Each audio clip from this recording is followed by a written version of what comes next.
Diffusion de particules.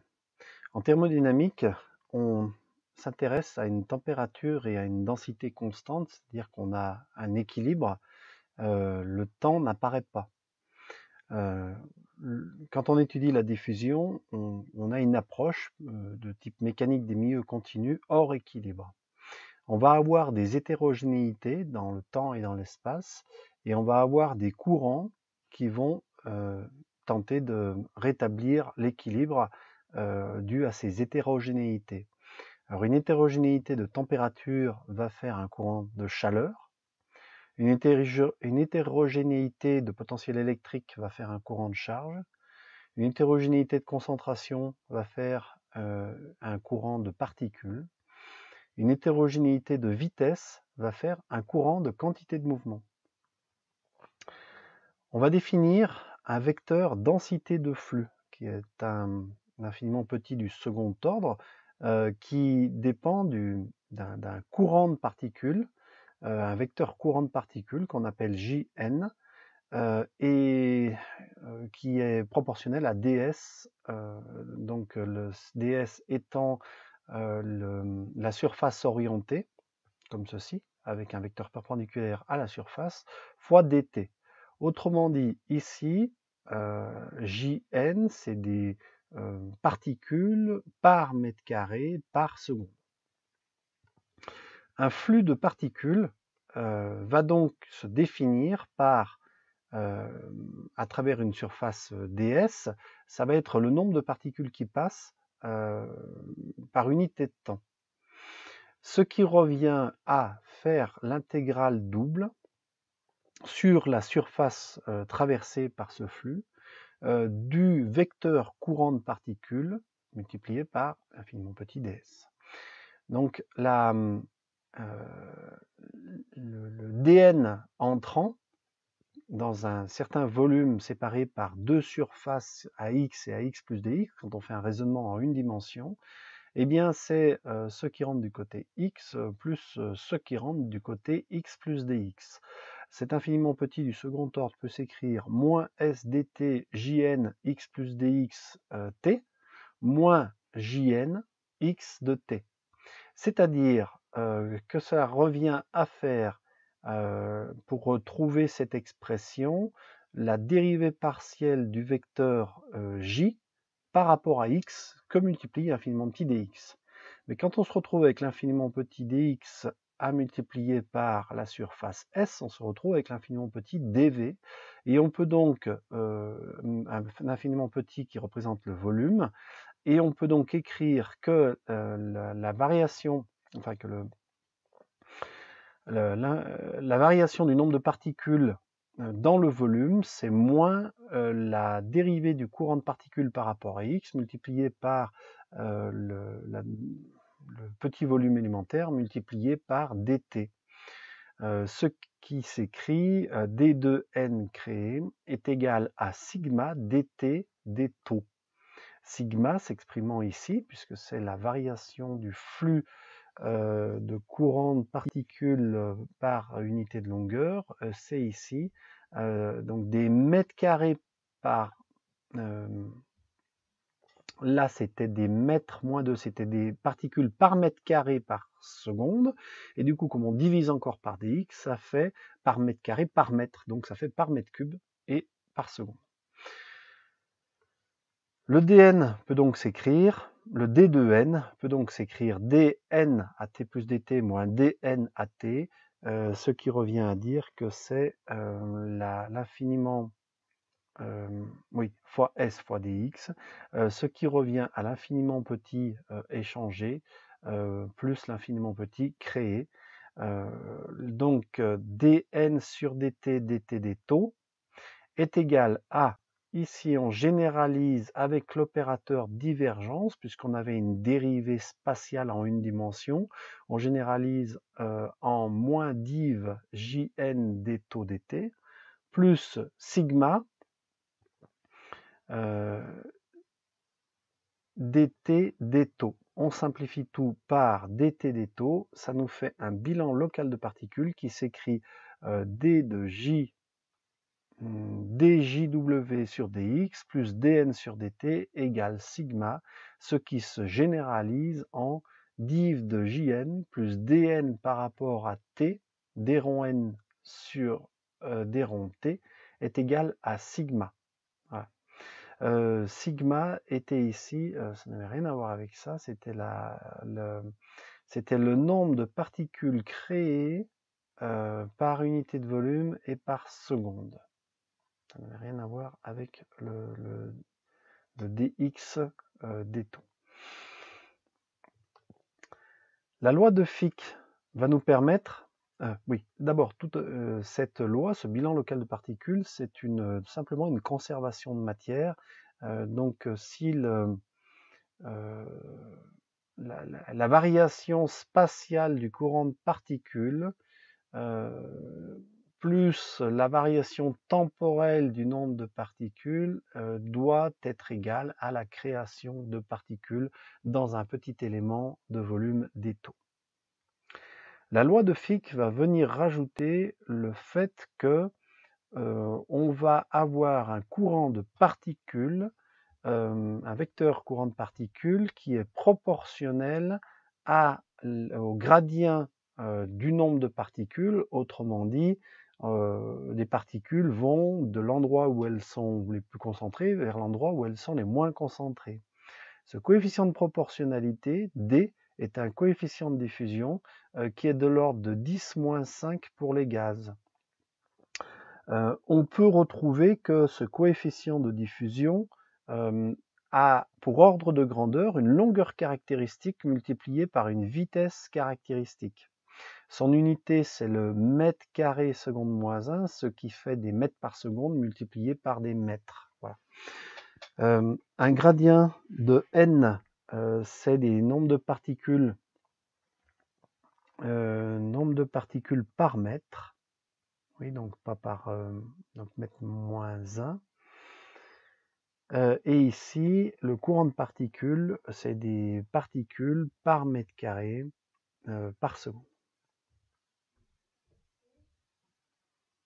Et donc ici, il faut juste rajouter le par mètre.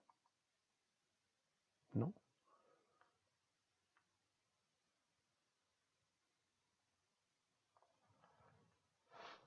Équation de diffusion. En l'absence de source, la variation temporelle de la densité de particules est égale à D, coefficient de diffusion, multiplié par la dérivée seconde de n divisé par dx2. C'est cette équation que l'on obtient quand on combine celle-ci et celle-ci. On remplace Jn qui est là par moins d grade de n. Div de grade va faire le Laplacien. Donc quand on généralise, on va dire que le Laplacien de la densité de particules est égal à la variation temporelle de densité de particules. En régime stationnaire, le Laplacien doit être égal à 0, ce qui fait que la densité de particules s'établit sous une forme de fonction linéaire ax plus b. On peut écrire cette équation de diffusion en ordre de grandeur, donc dn sur dt, son ordre de grandeur, ça sera un n sur taux, un temps caractéristique du problème, divisé par n sur delta 2, c'est-à-dire ici une distance caractéristique du problème, qui revient ici à d de n sur dt. Ceci nous permet d'avoir un lien d'ordre de grandeur entre la distance caractéristique, le coefficient de diffusion et le temps caractéristique du problème, avec delta égale racine de d taux. Cette équation de diffusion thermique, cette équation de diffusion se généralise aux diffusions thermiques en définissant, qui permet d'expliquer les phénomènes de conduction thermique. On va définir un vecteur densité de flux, D2 delta 2Q, qui est un coefficient flux de chaleur multiplié par ds multiplié par dt. Là, c'est des watts par mètre carré. Et ces watts par mètre carré multipliés par ds vont faire des watts et multipliés par dt vont faire des joules. Dφ égale d2q sur dt. Donc la variation de flux s'écrit jq ds. Donc le flux, c'est l'intégrale sur la surface d'échange de jq, courant de chaleur, fois ds. Le flux de chaleur peut se définir sur un tube en une dimension avec un élément ds de surface et un flux entrant de part et d'autre. Le d2q entrant, c'est dq de x plus dx plus dqx dt. Donc d2q entrant, c'est moins s dt jq x plus dxt moins jqxt, ce qui fait moins d rond jq sur dx multiplié par s dx dt, et s dx ça fait dv comme tout à l'heure. La petite variation de chaleur créée, c'est par exemple dans un conducteur électrique, c'est la puissance joule. Oui, on pourrait écrire que ça c'est la création de chaleur multipliée par unité de volume et par unité de temps. Et c'est la puissance joule multipliée par le temps.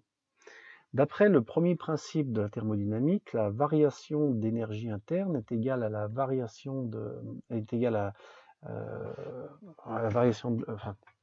à l'échange de chaleur plus à la chaleur qui était créée sur place. Ici, on n'a pas de travail de force extérieure. Donc D2U, c'est dCTm T plus dt moins Tm de T. On vient rajouter à ceci le fait que du c'est c dt, d'après la thermodynamique, ce qui fait que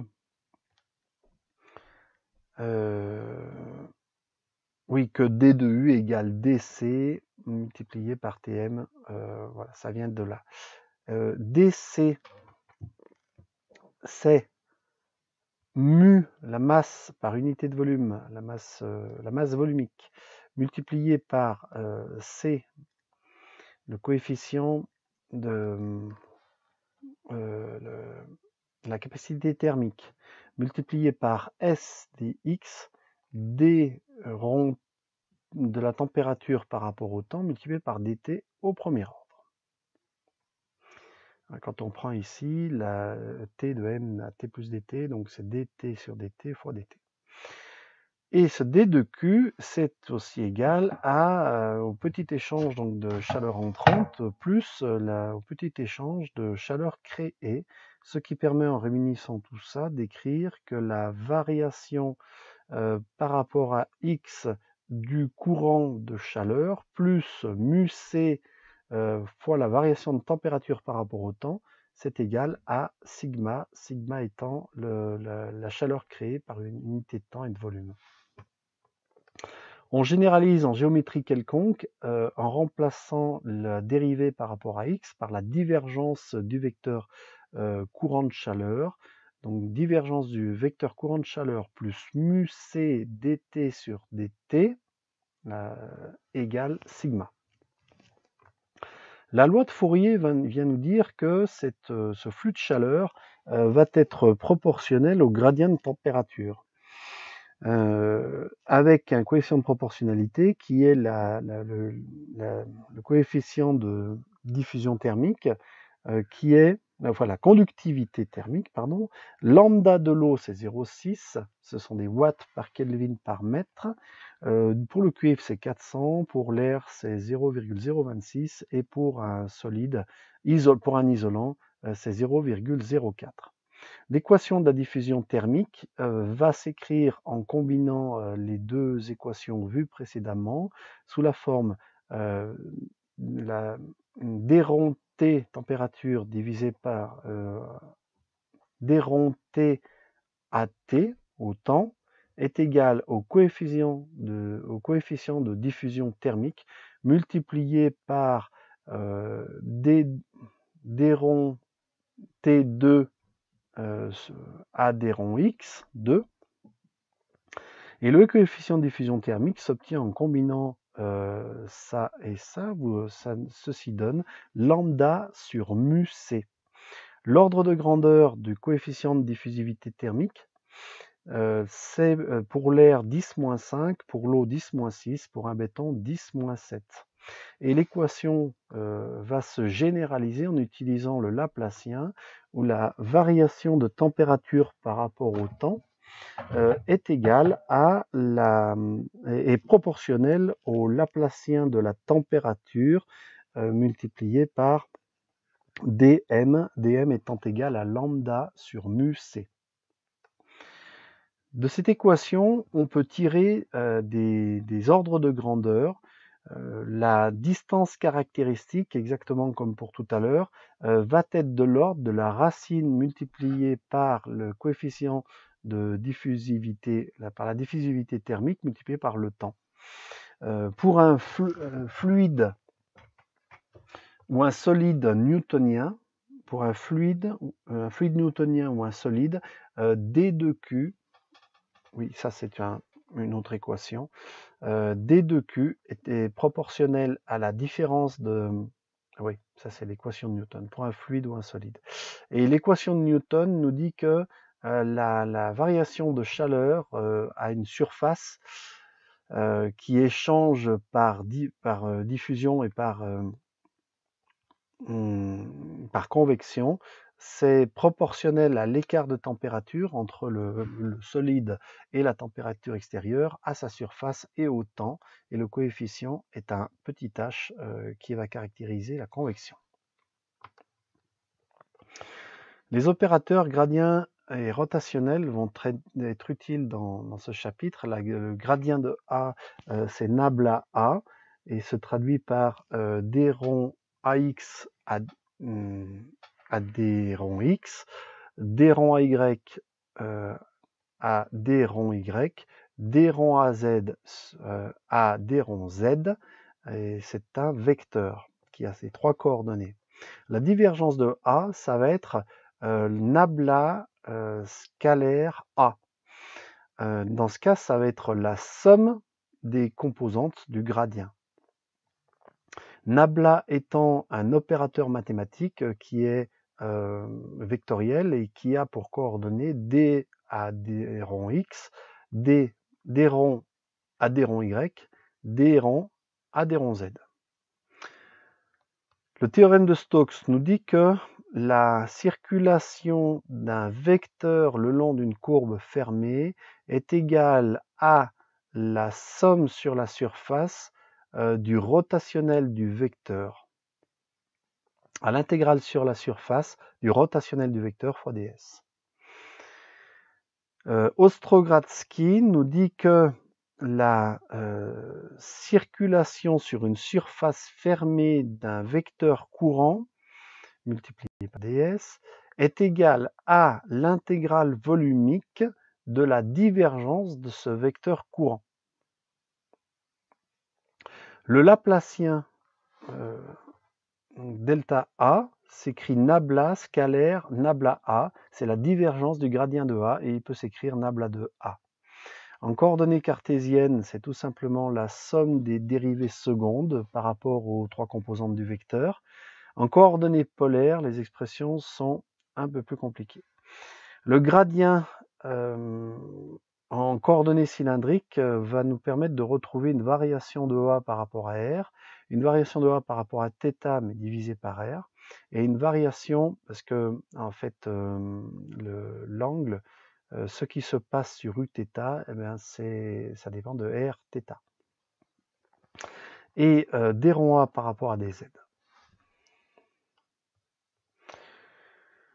Le théorème du gradient nous dit que l'intégrale volumique d'un gradient, du gradient de A dv, est égale à la somme sur la surface de A ds.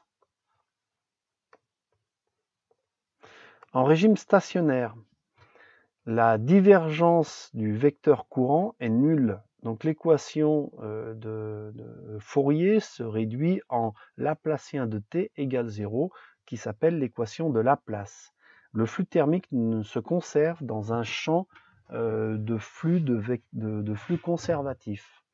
Dans le cas d'un problème à symétrie cylindrique, on a un vecteur courant qui est moins lambda grade de t, c'est-à-dire moins lambda, alors d rond t à dr, 1 sur r d rond t à dθ, et d rond t à d rond z.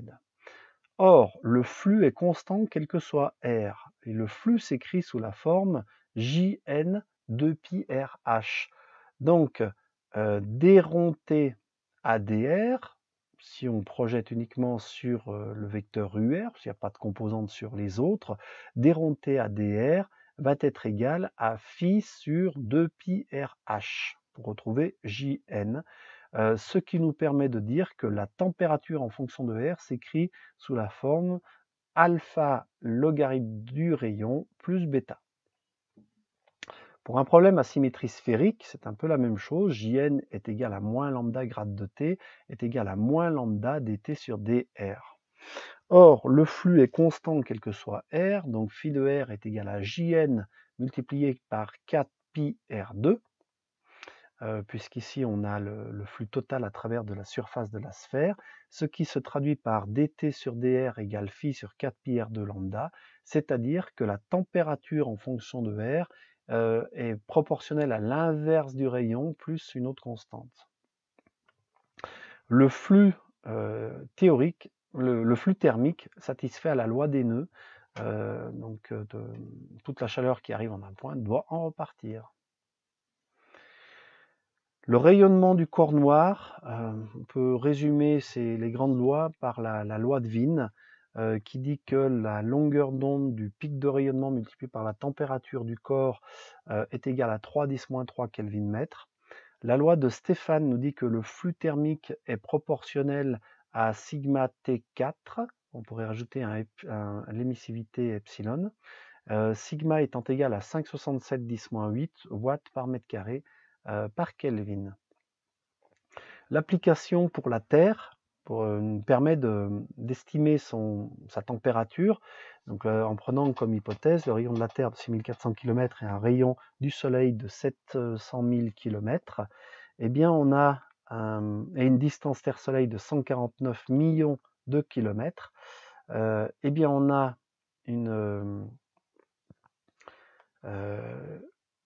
avec une température du Soleil de 5800 Kelvin, on peut calculer le rayonnement émis par le Soleil, la partie qui en est reçue par la Terre, et on arrive à une température de la Terre qui dépend de la température du Soleil et du rapport de toutes ces surfaces. On arrive à 280 Kelvin, ce qui est une sous-estimation de la réalité.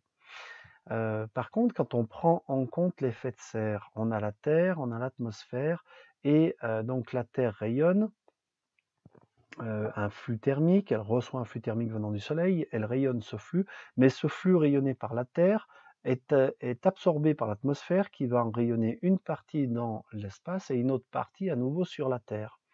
Donc, quand on prend en compte l'effet de serre, la formule de tout à l'heure se corrige avec un facteur racine de 2 ici, ce qui permet, quand on fait l'application numérique, de retrouver une température de 330 Kelvin qui est plus proche de la réalité que l'estimation qu'on avait pu faire tout à l'heure.